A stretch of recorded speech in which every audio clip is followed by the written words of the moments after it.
Elise gets taken out away. They don't want to let Cuz have that champion. And the ability of Elise to make those early dives is just so obnoxious for laners to deal with. If you get low, you know she's going to pry on your lane. And if the gank is successful, then your lane is practically over. Such a strong early game champion, really used quite effectively in the hands of Cuz, and making sure that he doesn't get that pick a second time is the right move for KT. Yeah, definitely so. I mean, towards Cuz. Interesting that they ban it first on blue side, because if Score wanted to play it, they could potentially try to go for a dive like Khan and Cuz tried to do on the blue side in the last game, but seems like they just want to avoid it entirely. They don't have any plans of picking it, so better to take it away. We do see Karma banned, Kennen, very common bans here. Also the Zac, we haven't seen him have any play so far. 5 bans in all 5 games that we've had here in LCK Summer so far. Don't expect anybody to be able to play Zac until he's nerfed. I mean, if it goes through, it's got to be a mistake, a misban. The champion is just so busted right now. And Syndra being taken out again, just a super strong control mage that offers so much for the team that you just can't let anybody get their hands on that pick. And Lulu will be that first pick for KT. It can be a flex pick for Pawn, most likely a support on the hands of Mata, however. Wayne, oh, pray. Not sure what that means. They want him to win real hard. Something about Prey, something good, no doubt. He had a pretty fantastic Ashe game, and I'm kind of surprised that he's going to get to play it again. It's a really great pick. It's been the first pick for lots of games before this one. The ability of Ashe to not only engage for the team, but also provide DPS if her positioning is correct is really powerful. Sometimes when Ashes seem useless, it's because their position is a little bit too far back or a little bit too forward. We saw last game where Ashes would be too far back, have to flash into the game, and that just doesn't work. But Prey, I mean, he's been playing Ashe just as long as he's been playing Twitch, as long as he's been playing Ezreal, and he's got them all down. Yeah, seems like he's found that sweet spot for Ashe, and he had a very fantastic game in game 1.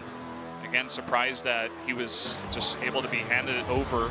I guess KT really feels like Lulu is strong enough to first pick that instead. And we do have the Graves coming in here, and will it be the Xayah?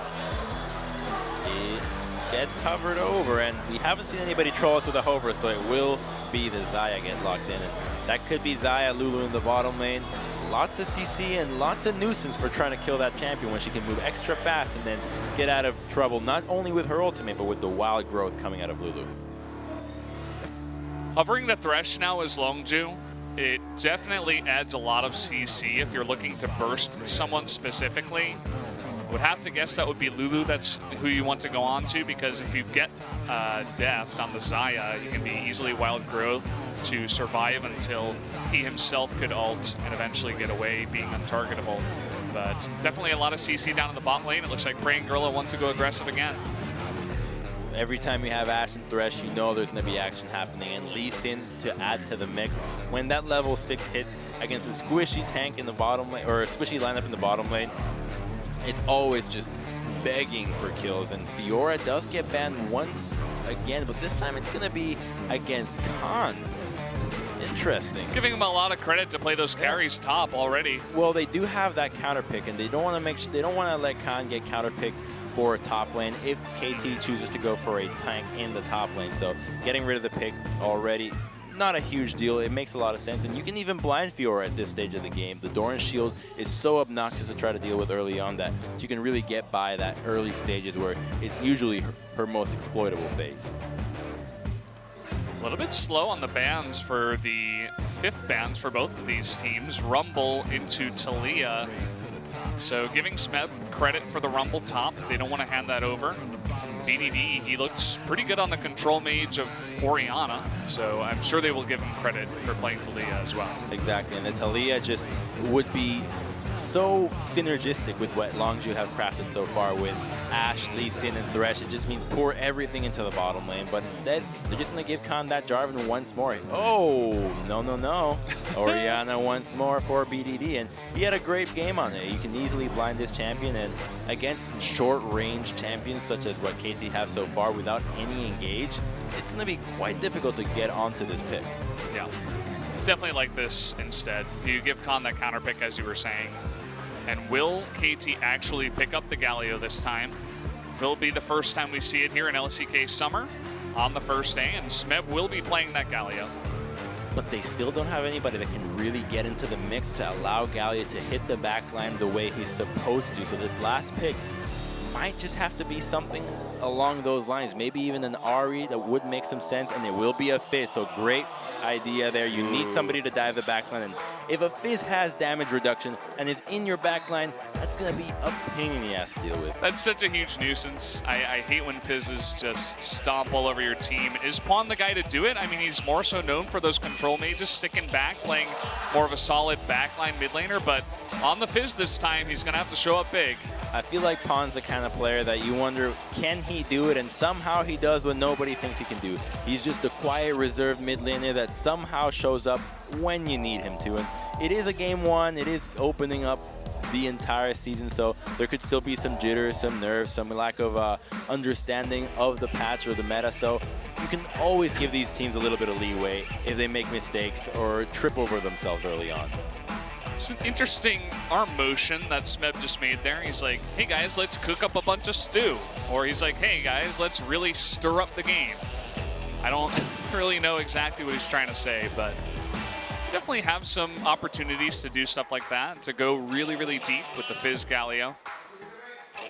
And it's a great pick into Orianna, because if you hit Fish, if you get ahead, Fizz Graves will easily tear her down. However, Longzhu can also answer back with the Orianna, which will have an easy time into Fizz early on if Lee Sin gives her the attention. So we're going to need to see both these junglers fight for heavy control in the mid lane, because if you can prevent Fizz from using his abilities to jump onto Orianna, then she gets to have the harass advantage. She gets to play as up as she wants, and Fizz will just have to sit under the turret, farm slowly, and get harassed, whittled down, and Orianna, the later the game goes, the stronger she gets as a team fighter. Definitely a huge amount of focus onto Cuz this time. Khan was the guy that stepped it up big for Longzhu, because he has to have presence in the bot lane to set up kills with Ashe Thresh, but also he has to help the Orianna in the mid lane against the Fizz. So we'll see if he can pull it off.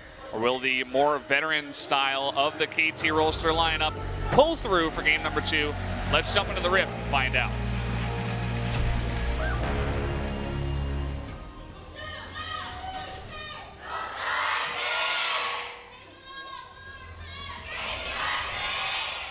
I still can't find the source of the yelling. I see you looking around like, who is it? Who's the one? Who's starting the cheer? Who's getting paid? Nothing crazy, level 1, the standard 5-point formation. It's devolved from mid laners dancing in front of each other in the mid lane to both standing in the entrances to the bottom quadrant of the jungle. So, in the end, everybody just stares each other down. Just a classic standard opening. I kind of miss the days where level 1s would kind of dictate the game. Yeah. And you'd wait around all year long for one matchup, all to be ruined by one fancy level 1. Yeah, everybody remembers going through the J-Skate up into the top tri-brush. Oh, yeah. Definitely a very controversial point in League of Legends history for sure. But, yeah, don't really get to see that all too often unless MVP's playing with Blitzcrank. But every once in a while you see some small skirmishes down in the bot lane, but not much else. And this is what you want to see in the jungle. Your top laner helps you out, even though you're starting in the side that is opposite to his lane. Just so noble, such a gentleman, especially in that Galio skin. Look at Pawn. He's like, I don't want any poke damage onto me level 1. All I want is the XP. I'm just not even going to get near that lane. And you were talking about the early levels of Ori versus Fizz. Definitely can put on that pressure, but once the Fizz hits 6, there's so much kill pressure in the lane. If Graves is anywhere around, they definitely can set up that kill. Right now in solo queue, Fizz is nearly perma-banned. I mean, I see it banned all the time. Well, he's a very strong pick in solo queue because the lack of coordination and peeling is so apparent that he can just always dive the backline and really come out not only with a kill, but alive as well. So Pawn looking to have a superstar performance on this Fizz. See if it works out. So take a look at the way that BDD is playing the map. He wards the right side of the jungle, so he knows that he can play towards that side and will not be ganked on it. plays to the side that he has vision, and the only route that Score can really have is going to be around him. But because BDD's path is so close to the right-hand side, going for a gank would just be such a difficult move to pull off that instead he just chooses to farm, and the advantage continues to grow for BDD. Already a bit of a CS is being developed. So Score are going to come in here cheekily, steal a bunch of the Raptors, even gets the big one away from Cuz. And as Graves, you can clear those Raptors so fast, and if you know where the enemy jungler is, it's so easy to just go in there and steal them real quick. That is what we got to see. 17. Yeah, that's going to be probably about 6 CS going the way of BDD over Pawn. And if he can just keep that up for a couple of more minutes, might be able to get a good item back advantage over Fizz. And that's the kind of play that you have to be making that is so slow, but at the same time, just so important in getting ahead in these matchups against the Assassins.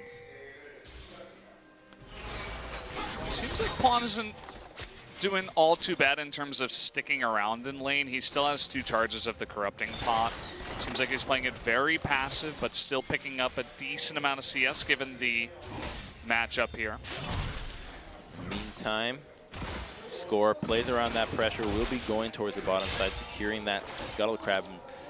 Gank bottom will likely not happen here, and Longju's bottom lane probably not going to extend themselves. And there's not too crazy of a follow-up or a setup there from KT, so they're happy to just farm away and wait for the 5-man group, because Galio in the late game, Galio in just at any point is so impossible to deal with that they're just happy that they have that pick. And if Pawn can get to a nice point where he can split push in 1-3-1 and there's nobody to answer, then that's where KT is going to be more than happy to play the game out. Cuz just strolled through about 3 different wards, so they know exactly where he is, but he's still getting aggressive. Maybe a little bit tilted after having all of his Raptors stolen, but still Score will win the Raptor battle. Oh my god, such a big wave being harassed by BDD. And 41 CS to 26 is so obnoxious to deal with. This is a matchup that it's just so favored in Orianna when the junglers get tracked out, and it's a great move from Cuz. He might not be tilted from the move, however. As long as he can find Score, it means that BDD can play aggressively. And when you're playing like this as a jungler, you know that you can sacrifice yourself for the benefit of the team composition. As Lee Sin, kick is really what you can offer post mid-game, whereas Orianna brings so much more to the table that putting resources into somebody that can make the most out of it is a great way of going about playing the map. That's a really cool point that you bring up. Just kind of Cuz being a living ward for the Orianna, just continuously put on the pressure. That's just a jungler that gets... You basically get subdued into being the team slave. Yeah. The living ward that, funnily enough, is blind, but still works out somehow. Even Pina was forced to start warding on his transition to SKT. Yeah. Here he's doing pretty well over there at SKT. Here it's working out for him. What isn't working out for SKT? Well, we're going to get to see Samsung versus SKT as one of the big matchups in LCK Summer really quickly. I think it's either tomorrow or Thursday over at OGN. I believe it is tomorrow. Tomorrow, so definitely check that match out tomorrow, guys. And, I mean, I was expecting KT to come into this one and have a pretty good shot against the kind of not as experienced lineup of Longju, but Longju's making it interesting for sure. Thing is, they have to always respect Longju, and they did bring in subs from KT to try to start teaching some new players on kind of the way that they are approaching the game, but I think if they felt truly confident about going into this matchup, they would have played at least one of them. So starting the entire lineup, making sure that they have maximized the chances against Longju, gives them enough respect to say, hey, you know what, even though these guys could be new, we still have to play our best. Look at the setup from Gorilla. They're expecting a potential engage from Pawn, and if that happens, I mean, having Gorilla there is going to make things so much easier for BDD. They're really playing around this Orianna in mid lane. They really just want to get the fish out, because if the fish... Oh, nice move there. So good. Cool. Oh, that is... So good. Oh, that's so beautiful. You get the fish out and you just buy so much time, because that's what it does. Now, there's no way that they can gank Orianna. There is no CC, there is no setup, which means that she has about 2 minutes to just keep playing as aggressively as she wants, and keep building that CS lead, which is already at 16. She has both of her summoners still too, and Shockwave. She's got Barrier, Flash, and the Shockwave. She's going to have a wonderful time in mid lane from now on. Loving what KT's or Longju's bringing to the table here.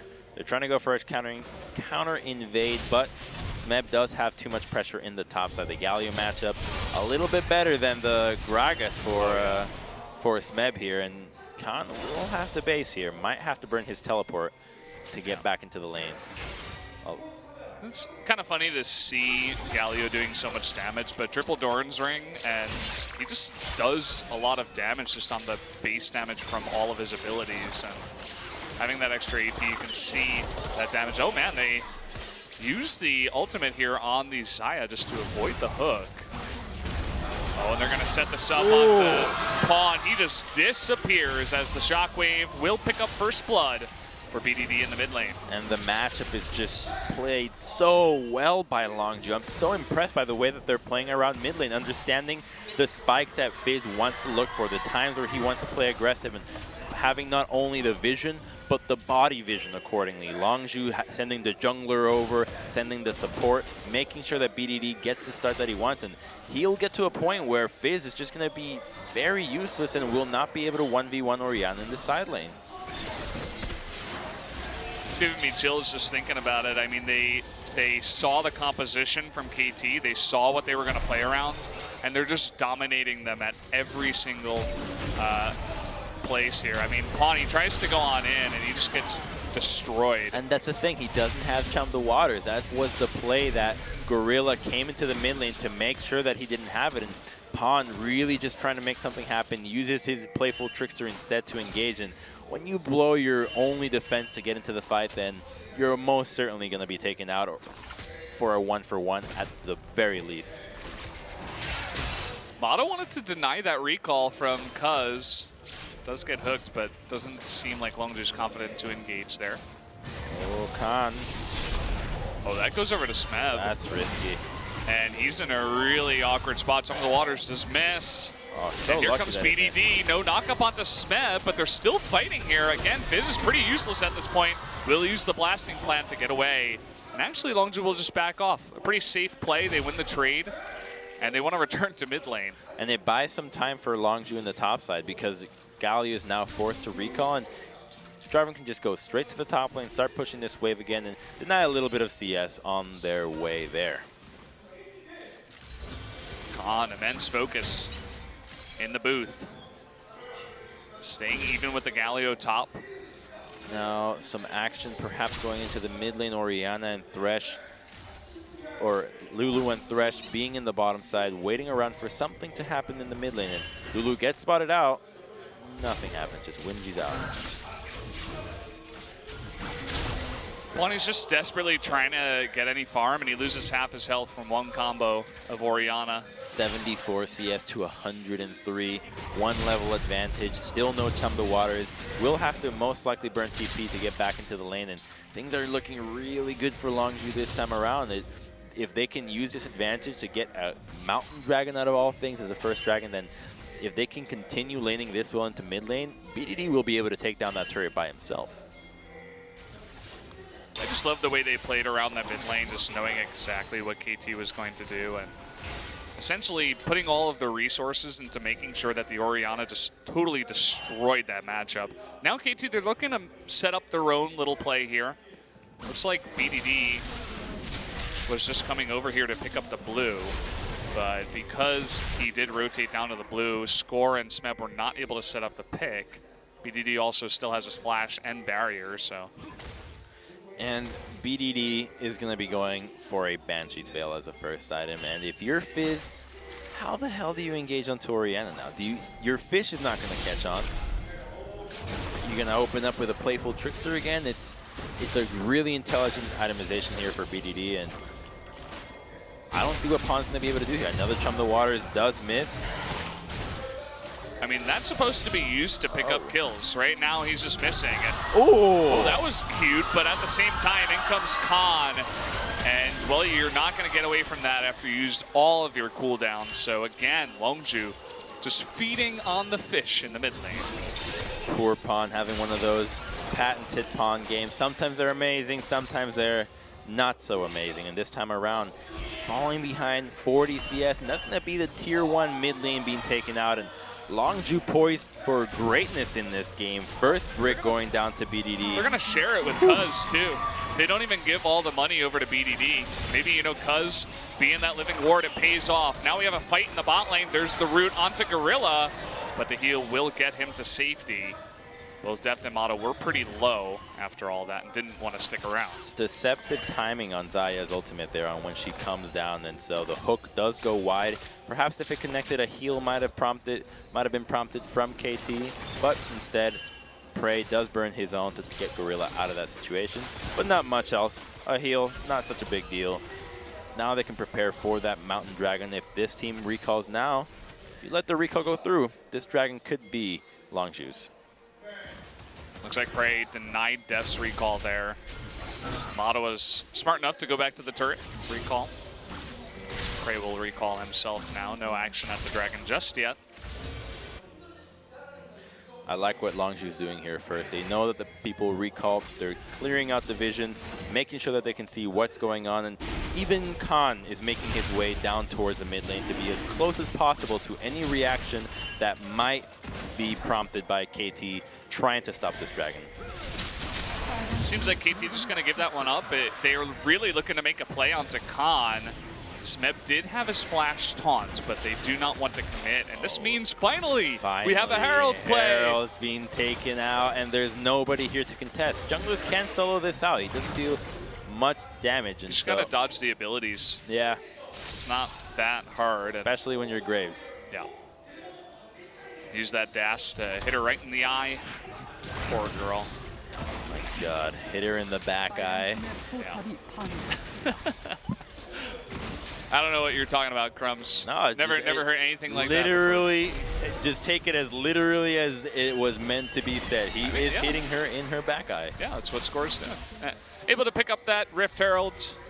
We will finally see some kind of big play happening on the map here with this. So he's got 4 minutes to use this. What lane will KT choose to go for? Because if they can just wave clear, then Herald doesn't really accomplish a whole lot. But if they can win a fight, get some time onto a turret by themselves, then it will make a big difference. Just some cute trading there from Smed back and forth. Prey taking a little bit more of unnecessary damage, getting hit by that knockup, and some moves from Longju trying to go for maybe the Galio, but target is quite tanky. They got 4 members down here. Maybe they're just looking to rotate into turret, but the wave clear from Galio makes that pretty much impossible. So in they come into mid lane. Definitely a lot of vision being taken away. Double control ward. They're looking to get onto Pawn. Pawn will jump his way out. Now they have to track where score goes. Anywhere that score shows will be a sign of Herald. And if they can just nullify that objective, then that means that that mid lane turret basically was traded for nothing. Mata and Def poking their head in. They want to find these Longju members, looking to collapse, but they cannot get anyone. Will he use it here? Yes, it is in mid lane. Here it comes. Harold makes his return. Oh, he's angry. She's angry. Nice hook. Oh, man, that arrow was gigantic. Able to take out Pawn before the fight even starts. She's going rampant onto that turret, but still does not couldn't even take it out. But it does do more than enough damage with that charge that some couple of auto attacks on the next visit will take down the turret. So in the end, not the worst use of Herald, but Pawn, he gets taken out by the arrow, not by the hook, but he's already feeding, so not a huge deal. He's just going to go into the side lane. He's going to catch back up, use that teleport to keep trying to catch back into this lane, and you just got to leave him alone and try to hope that he's farming effectively. So, I mean, Prey was bought by himself, and they were looking to rotate down and kill him, but instead they find the blue buff. We'll take that away from BDD. Take a little bit of pressure off that mid lane. And that pressure is what is buying Longzhu time right now. The fact that they took down that mid lane turret so early on means that they had so much access going into the jungle. And the arrow here from Prey finds Pawn right away. Shockwave immediately into the hook or play. Textbook arrow engage, really. Yeah. Prey, I mean, he's played this champion a lot, I've heard. And it looked like Cuz did pay for it with his life because he went in for the kick. But either way, they stopped the push, and that's really what matters. That mid-tier 1 is still alive. And mid-tier 1 is probably one of the most important turret in the game. That tower opens up the map so much because the minion waves have to crash further. You have kind of a less area to retreat. And at that area will make a difference here in the vision that Longzhu can acquire. See how comfortable they are with pushing forward and starting to set up vision for this next Fire Dragon. And the Fire Dragon here, man, I'm loving the fact that we're getting so many Fire Dragons these days. Yeah, Longzhu, they've had some pretty good RNG in both of these games. I mean, they had that one Cloud Drake, I believe, but outside of that, it's been all mountains. Basically everything Infernals. but mountain for wind. Yeah, everything but Cloud and Ocean. And uh-oh, KT, they really want that turret, but it's just not working out for them. Here comes Galio and finally chums the water, hits something. Prey looks like he finally will pay the iron price. In comes Khan in the back, will pick up Mata, so 1-for-1 for now. Does getting a little bit low, will jump to safety onto BDD. And that's all that will come out of it, just a 1-for-1 trade, but definitely taking out Prey is a pretty nice catch for KT. Perhaps they're feeling to try to engage onto this. Khan is in the backline and Shockwave is available. Does make there it is. Look at that! Gonna just destroy that guy, and Pawn getting very low as well. Score forced to flash away. There's the double kill onto BDD. All you guys who are asking all of Spring Split, where's BDD? There he is. There he is. He's in the studio. He's playing. He's playing some good League of Legends and 2 games of Orianna.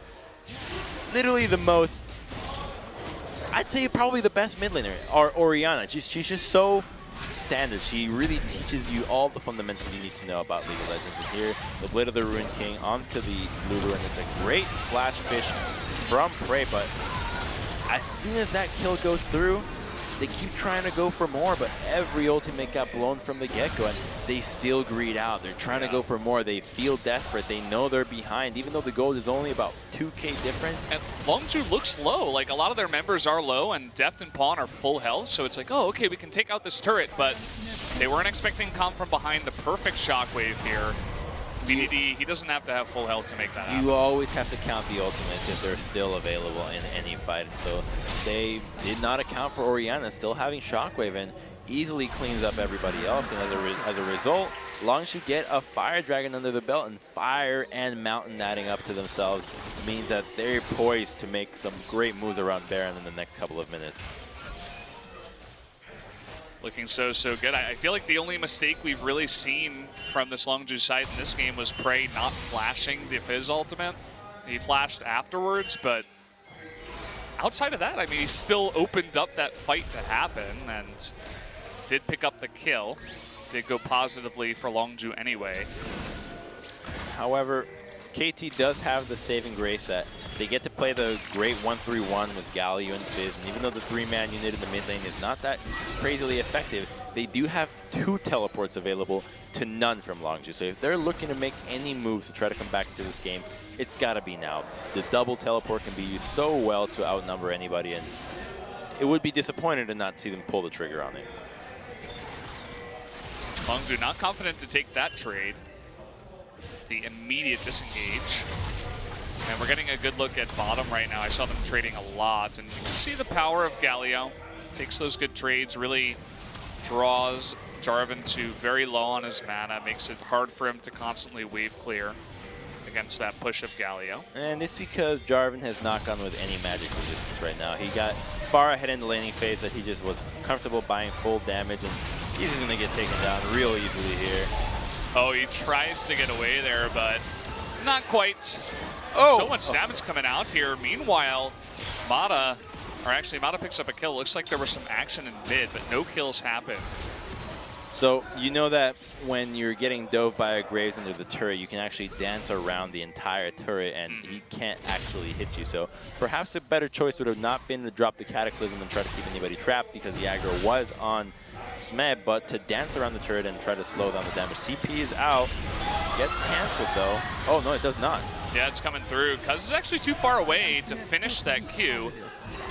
Looks like a turret went down on the bottom lane in the meantime, so Score getting objectives as all of this happens, and Longzhu going to take a very passive route afterwards and just try to disengage.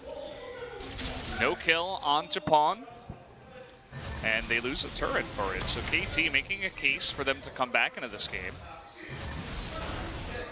Well, they're only 500 gold down, so this is still anybody's game, even though the kills are definitely in the favor of Longzhu. The turrets are not. And we'll take another look right here at this dive. As soon as he blows Playful Trickster, you know you're in trouble. So the shockwave comes through. Luckily, the fish stops Lee Sin from engaging right away, and he's capable of just getting out. And Gallia, he doesn't have enough damage to kill anybody on this zone, at least not the Lee Sin. Yeah, nice dodge by Cuz, making things interesting. And yeah, I mean, even though on paper, you go look up at the top, you know, Longzhu's only ahead about 400, 500 gold. It's at the same time, they have two Drakes, really fantastic Drakes, one Mountain, one Infernal, and also Fizz at this point is still basically useless. I mean, he does a bit of damage, he's got some CC with his ultimate, but compared to the 3-0 and 3 Orianna... He's not useless though, because in a way, Fizz's gold value and value to the team is really low. But he's split pushing, which means that somebody has to answer him. Somebody that is more valuable than him, either Jarvan or Orianna, which means that a 0-4-1 is drawing the attention of either a 2-1-2 or a 3-0-3, which means that the gold advantage for the remaining members of KT is not as bad as it appears. So Fizz, even though he's been feeding, he still is capable of drawing enough pressure and turning the tide in KT's favor, at least to a certain extent. Yeah, definitely requires the response of someone else, but up here, had he been fed, maybe he could take the 1v1 versus Prey. Not going to be the case right now, just going to be wave clearing. And still the very scary Orianna remains. It looks like Longzhu really wants to push this turret, but again, playing it very slow. It seems like they're kind of, I don't know, losing a bit of confidence in the meantime. I think they're just being very cautious of the 1-3-1 this time around. The previous game, KT really felt like they just fell apart all over the place, but this time they have to be very careful, because if you misstep against a composition that tries to apply pressure in 3 lanes, the outcome is that they get so much more in return because of the ability to get to attack multiple towers, to get multiple lanes of farm. And so Longzhu is more than fine just playing it slow. They know that they have the area. Look at this, they're already getting a bot lane turret, so there's no need to try to make anything happen when an objective has already been taken. So good communication, make sure that not many cross-map plays are happening. You typically don't want to go for any crazy moves cross-map just because you spread yourself out so thin and it's very easy to get punished in that way. So finally taking out some of those outer turrets, building in that gold. They still haven't been able to take out top, unfortunately, for Longzhu. We see a bunch of pings towards Baron right now for KT. I think they're just trying to clear out some of the vision. Yeah, they want to make sure that it's ready, that Longzhu has no chance of sneaking it, and answering Gallia in the bottom lane when the tier 1s have already been taken out. It doesn't mean a whole lot for any of these teams. Praise is here to try to get some farm for himself, not so much to just try to prevent Gallia from doing anything crazy. So next Drake here is Ocean, is on the map. Prey is 1v1ing this map. Oh, he gets taunted up, but still can get out in time with the Lantern. Score, the TP coming in. From the Waters hits Gorilla and does just about 0 damage.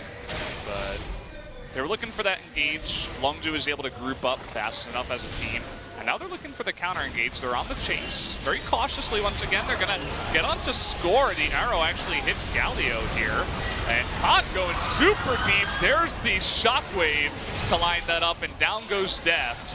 And that is a huge amount of damage taken away from this KT lineup. Now Snap all alone. A double kill, another one here for the Orianna, as BDD really beginning to pop off. And that's a great wombo, and the call is straight towards the Baron. Score does not have flash, and there's really nobody on KT side that can get into this Baron pit and try to defend what Longju is trying to do. 2 kills in the mid and late game is almost always going to be an objective that is as big as possible. Longju recognize that Baron is available for them, and they're going to be able to walk away with this one scot-free, and that is also going to be a tier 1, whereas KT have nothing to answer for themselves, just 2 lanes of farm, and then measly Ocean Dragon at 30 minutes does not mean a whole lot. So we saw a lot of the communication between specifically Khan and BDD in game number 1, where Khan goes in, he has the confidence, the communication with his mid laner to say, hey, BDD, you've got my back, right? Same thing happens here. Cuz goes in, but then look at Khan come in and go super deep onto Deft, and then the follow-up Shockwave. It's Lashes so good to Shockwave in. So good. It's like that. You're totally right. The communication right there is so apparent, and it happened in that Gank League previous game, you know, when he flashed into the Gragas and the Shockwave was there as well. And that's exactly the kind of Orianna play that you want to see. That is actually just so rarely there, even though in concept and theory, you want Orianna to always have a ball carrier, somebody to be there to really be going balls deep and trying to get that Shockwave into the backline. And BDD and Pan have really been putting the games in to make this duo work. Yeah, these guys look like they've been playing together for 3 years. It's pretty hard to do that on teams that have been together for a long time. These guys really looking good, at least in this game. You can tell they really put in the preparation against a team as strong as KT. Now we got a big push in bot. Elixir onto BDD. He's 5-0-3. See how many members of KT he can pop. There's not a whole lot of wave clear on KT's side, so Pawn forced to recall to try to defend this tower as opposed to trying to take a turret of their own.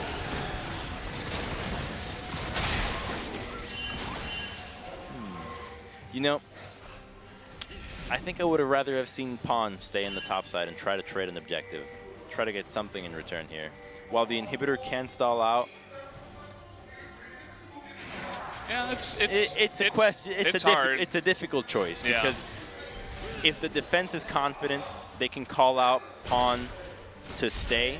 But if they're not confident in defending the tower, then very clearly he needs to base, because once the first inhibitor falls without a lot of wave clear, then it can go downhill. But I think you ultimately, as a top laner, when you're split pushing like that, you just want to hide. You want to make sure that you can put your opponent, throw them off guard, and tell them, am I recalling to try to answer? Am I staying on the push? You just don't know, and you force them to make the decision, and then you can react and respond. And if they play their cards incorrectly, then you can get your advantage. Longju very slowly trying to push in these lanes, but really making no big commitments to an inhibitor turret. Now rotating up into top, they've pushed both mid and bot into a decent spot to where they can pressure this top lane and be okay with where the lanes are. Now everybody grouping up with a very big wave up in the top lane. See if they make a move here onto the inhibitor turret. Lots of wave clear turret will go to half though, and Pawn still looking for a fish from the side. Going really far back, but will get spotted out by Cuz. Cuz on the chase. Khan does get taunted, but still gets over. And Pawn, okay, Galio coming on in. Big taunt, but there's no follow-up once again. And he will get knocked up. Pawn on the run, and Prey's not even there. He's taking out turrets. Longju is just all over this team right now. The arrow comes through. They do barely miss that. Shockwave will knock up Deft, and that's going to be a double kill going over to Khan as he continues to go deeper and deeper. Pawn, he's trying to make something happen. They're just falling like dominoes, one after the other, choosing to go in, and there's just no chance to win a fight like this when you're dealing with a composition that has to be played together. That at least in this skirmish in the early game just doesn't go their way, then the desperation really setting in. And Longju trying to make a push for the game here. The Baron is still onto them. could this be the game-winning push? Teleport goes through, and it likely will be 3 people down, and Longju just completely decimating KT. Oh, this wasn't even close. They 2-0'd them, and they made it look so easy. They're even trying to kill Score on the back of this, and then they'll kill the Nexus. 2-0 for Longju with a huge upset win against KT, but they didn't make it look like an upset. Not even close. Not even close. KT, what were they doing in the break? Because they look so disjointed in this match. I don't know, man. That's really hype for me because Longju, they had a lot of issues in spring. There's no denying it. There's no avoiding the point, and they come in today as a entirely new-looking team. And they got 3 new players playing with them, with that veteran bot laner, and they absolutely crushed this lineup of KT. And even if this team doesn't end up finding as much success as this matchup has hyped them for, the fact that they take down KT in the opening match will put eyes on them for at least quite some time. A very great showing, and KT wondering, perhaps we got the meta wrong on this patch, or perhaps we need to reassess what's going on. The Orianna-Jarvan combo, really powerful, and even in the previous game, we did see Jarvan be played with a little bit more. A pick that definitely seems to have more value once those buffs came through and once Orianna has established herself as a pinnacle of the mid lane.